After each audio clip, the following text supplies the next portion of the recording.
In the world of drug trafficking, there are few figures as enigmatic and feared as El Mencho. He is the leader of the Jalisco New Generation Cartel, one of the most powerful and violent drug organizations in Mexico. For years, he has evaded capture, leaving a trail of bloodshed and terror in his wake. But who is he, and what drives him? His name is Nemesio Oseguera Cervantes, but to the world he is known as El Mencho. He was born on July 17, 1966, in the state of Michoacán, Mexico. He grew up in a poor family that cultivated avocados and dropped out of school in the 5th grade. At 14, Nemesio began guarding marijuana plantations, becoming privy to the inner workings of the narcotics trade. After several years of toiling away at the plantations, he found himself yearning for a better life, one that promised opportunities and success. Thus, he set his sights on the United States, a land of hope and dreams for many. However, entering the country was no easy feat, and Nemesio had to resort to illegal means to achieve his goals. In the 1980s, he made his way to California, where he assumed various names and identities, such as Ruben Avila, Jose Lopez Prieto, Miguel Valadez, Carlos Hernandez Mendoza, and Roberto Salgado, among others, to avoid detection and scrutiny. During that time, he lived in the San Francisco Bay Area and was arrested by the local police for stolen property and carrying a loaded gun, a sign of the troubled life he had led up until that point.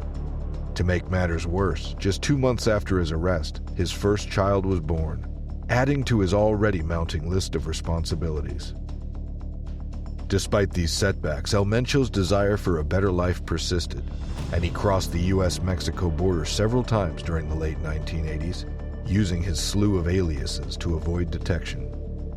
According to the DEA and Mexican investigators, it was during this period that he became involved in the production and trade of methamphetamine in Redwood City, California, alongside his brother-in-law, Abigail Gonzalez Valencia.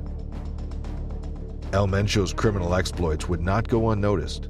He was arrested again in San Francisco in 1989 for selling narcotics. Despite being deported to Mexico, he re-entered the U.S. and resettled in San Francisco. It wasn't long before he found himself in trouble again, this time on federal drug charges in September 1992. Court records reveal that El Mencho and his brother Abraham were at a San Francisco bar called Imperial to carry out a heroin deal. Abraham was responsible for the transaction, while El Mencho acted as a lookout. At just 26 years old, he may have been younger than Abraham, but he was streetwise enough to sense that something was off about the situation. He warned his brother that the men they gave the heroin to handed over perfectly stacked dollar bills instead of loose ones. Through a wiretap conversation, the police overheard El Mencho telling his brother that they were dealing with undercover cops and to never do business with them again. Just 3 weeks after the incident, both El Mencho and his brother Abraham were apprehended by the police. As expected, El Mencho claimed his innocence, insisting that he had no part in the heroin exchange and that the agents were falsifying evidence against him. The prosecution, on the other hand, insisted that both brothers were working together. El Mencho had limited options. If he declared himself not guilty, his brother, who already had a criminal record of drug-related offenses, would face life imprisonment. His defense counsel was also aware of the fact that a jury trial could potentially result in acquittal. However, El Mencho decided to plead guilty to save Abraham from facing a lifetime behind bars. Consequently, he was slapped with a 5-year sentence and incarcerated at the Big Spring Correctional Center in Texas, which, as it turns out, accommodates a sizable population of undocumented immigrants. After serving 3 years, he was granted parole and deported back to Mexico at the age of 30. In Mexico, he initially joined the police force in Cabo Corrientes and Tomatán, located in the state of Jalisco. However, after some time, he left the police and became a full-time member of the Nemesio cartel, one of the most notorious drug trafficking organizations in Mexico. To strengthen his relationship with the Nemesio cartel, El Mencho married one of the clan leader's sisters, Rosalinda Gonzalez Valencia. It was during this time that El Mencho would become a leading figure in organized crime. In the Nemesio cartel, El Mencho's rise to power was far from a smooth ride. He began as a mere member of the assassin squad that protected drug lord El Maradona in the Milenio cartel. However, things took a drastic turn when El Maradona was arrested by Mexican authorities on August 12, 2003, and Los Zetas, backed by the Gulf Cartel, launched a fierce attack against the Milenio cartel in Michoacán. The Valencia family was forced to flee, leaving El Mencho with no choice but to relocate to Guadalajara, the state capital, with his father-in-law José Luis González Valencia. In Guadalajara, El Mencho and the Milenio cartel formed an alliance with the powerful Sinaloa cartel subgroup, led by Ignacio Nacho Coronel, a close ally of the drug lord Joaquín Guzmán, also known as El Chapo. Under Coronel's leadership, El Mencho and his group managed the Sinaloa cartel's drug operations and finances in Colima and Jalisco. However, the Milenio cartel suffered a major blow when its top leader, Oscar Valencia, was arrested on October 28, 2009, followed by El Mencho's brother, Juan Carlos, on May 6, 2010. A few months later, Coronel was killed in a shootout with the Mexican army. The Milenio cartel began to unravel, and El Mencho saw an opportunity to take over its leadership. The cartel split into two factions. One side was known as La Resistencia, and the other was Los Matazetas, headed by El Mencho. La Resistencia accused Los Matazetas of turning in Oscar Orlando to the authorities. With El Mencho leading the group, he asked other Milenios to hand over the clan for killing the group of men that reported to him, but they refused, leading to an internal war. The two fought for control over drug smuggling turfs in Jalisco, with Los Matazetas emerging as the victors. The group then launched a propaganda campaign to legitimize its presence and denounce extortions carried out by rival gangs against civilians, businessmen, and government authorities. Later on, the group changed its name to the Jalisco New Generation Cartel, solidifying its influence in western Mexico. As leader of the CJNG, El Mencho managed to solidify his position in the criminal underworld by a complex web of strategies that included territorial expansion, corrupting government officials, and dealing with the constant threat of rival gangs like Los Zetas and the Knights Templar cartel. With a tenacious grip on Jalisco and adjacent states, El Mencho managed to establish the CJNG as one of the top criminal organizations in Mexico, and himself as one of the country's most wanted criminals. The CJNG's rise to power was characterized by an aggressive and sensationalist approach to public violence that included direct attacks against Mexico's security forces, which earned El Mencho a reputation as the principal enemy of the state and as a dangerous criminal. This notoriety was further exacerbated by the fall of Mexico's former top crime bosses, which cleared the way for El Mencho to gain visibility and status. His grip on the drug trafficking operations in Jalisco, Colima, and Guanajuato is unmatched, and he created a bastion for methamphetamine production and trade. While their operational capacity in Mexico is concentrated in 8 states, including Nayarit and Veracruz, where they hold a firm grip on drug trafficking operations, their fight against competing rival drug groups in Morelos, Guerrero, and Michoacán adds an extra layer of complexity to their operations.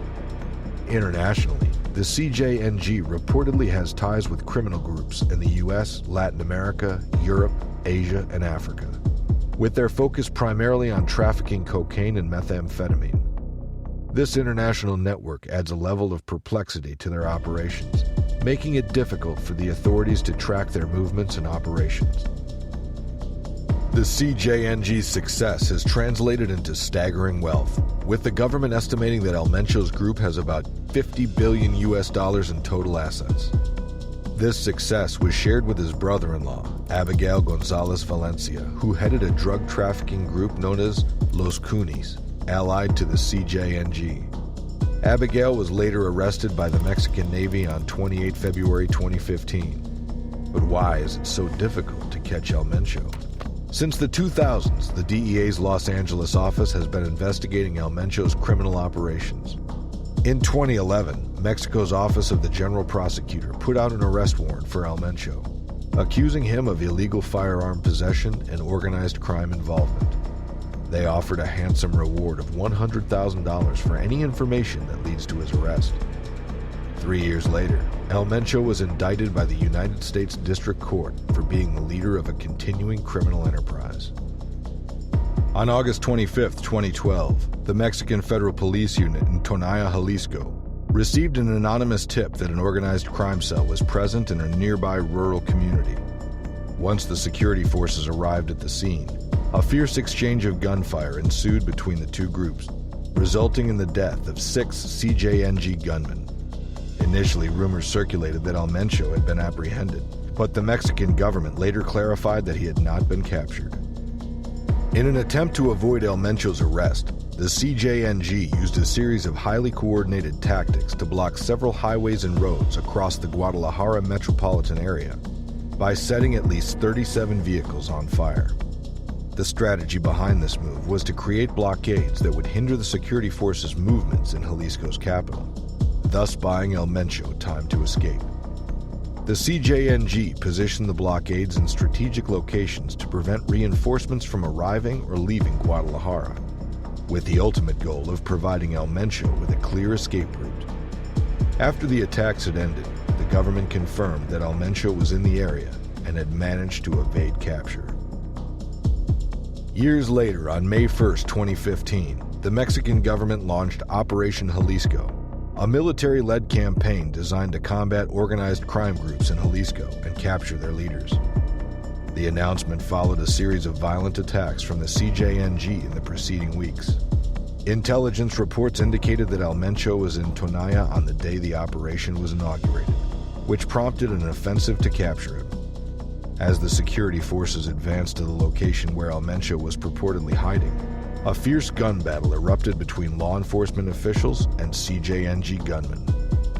According to the Mexican government, Nemesio may be hiding in Jalisco, which is the CJNG's stronghold.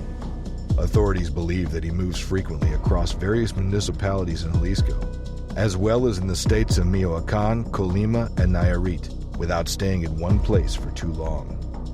Authorities also suspect that Nemesio's inner circle is comprised of mercenaries with military training, while his second security circle is much larger in size and serves as a rear guard to warn his inner circle of any suspicious activity and ambush potential adversaries who get too close to him. In 2018, the PGR announced a staggering reward of $1.6 million for any leads that result in Nemesio's capture. This was announced during the revelation of a new cooperation plan between the DEA and Mexican authorities. The program focused on attacking the financial structure of organized crime and establishing a law enforcement group to investigate international cases.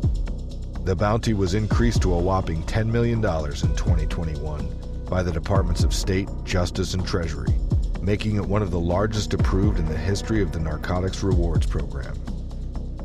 Recent reports have suggested that Nemesio is ill with kidney disease and has built a hospital to seek treatment. However, in February 2022, unverified rumors began to circulate, suggesting that Nemesio had passed away from respiratory arrest while receiving medical care. But it's yet to be officially confirmed.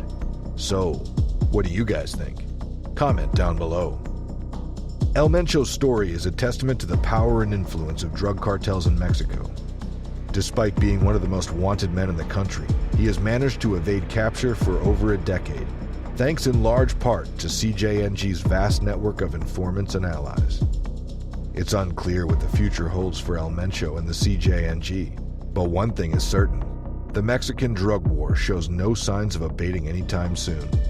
The fight against drug cartels and organized crime in Mexico remains one of the biggest challenges facing the country and its people. This concludes the video. If you found it enjoyable, please don't forget to click the like and subscribe button and leave a comment below. If you're interested in viewing similar content, be sure to check out our other videos on crime, history, and current events. Thank you for tuning in, and we look forward to seeing you in our next video.